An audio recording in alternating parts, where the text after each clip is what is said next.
Was I repeating the questions? Yes. You missed one, but that's okay, because halfway through you put in the words that I needed you to say. Gotcha. You were good. I completely forgot.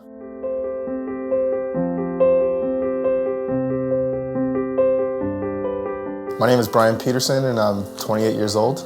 I'm an artist and designer living in Santa Ana, California.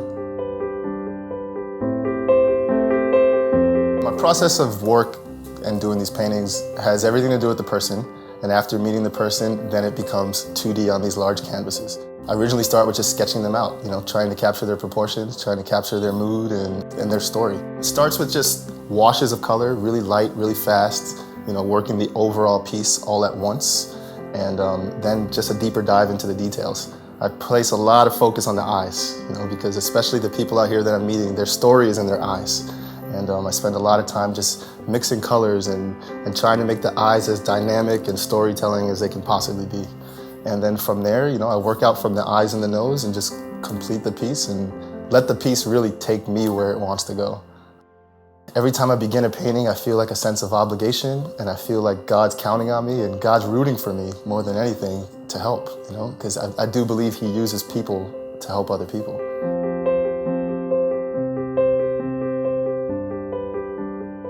I think imagination is actually, the more I think about it, it's kind of what makes us human. Imagining something is just about the possibilities of what could be, and me in particular, I link it a lot to my faith as well. His reach is far beyond my imagination, and things keep happening and doors keep opening that it has to be Him, because I didn't even imagine it that way. My journey into Faces of Santa Ana actually started at the crossing, of all places. There was one weekend you guys showed a video of Bob Goff. Immediately when I saw his energy, and he mentioned his book, I immediately bought his book on Amazon in the service. I didn't even notice, but the book was starting to change me. It was starting to change my heart. I think about halfway through the book, I went and talked to one of the first homeless people here in Santa Ana. And it was the same guy I've passed 100 times before. I guess this book put it on my heart to just talk to him. I sat down and just had a conversation. I didn't know I was going to paint him. I just wanted to talk to him, see what his name was. And his name was Matt.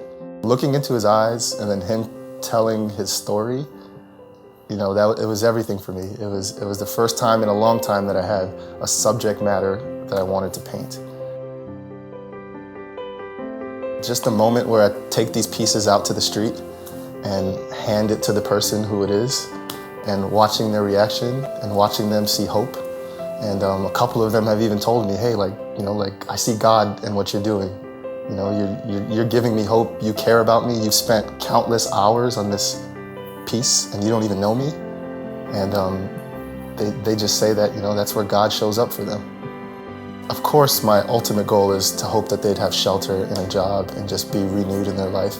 But even bigger than that, I hope that they're looking at what's going on and it gives them the drive to give back to God's kingdom too. A lot of my life before was placed on my job. I have a great job. I'm in my dream job of all places. There was still a little bit of a hole somewhere in my heart. And since then, that hole has been filled. It was all about just getting closer to God and really understanding what this word love really, really means. It may sound cliche, but I guess I found my purpose. To see more purposeful videos, make sure to subscribe to our channel, and please like us on Facebook to stay connected.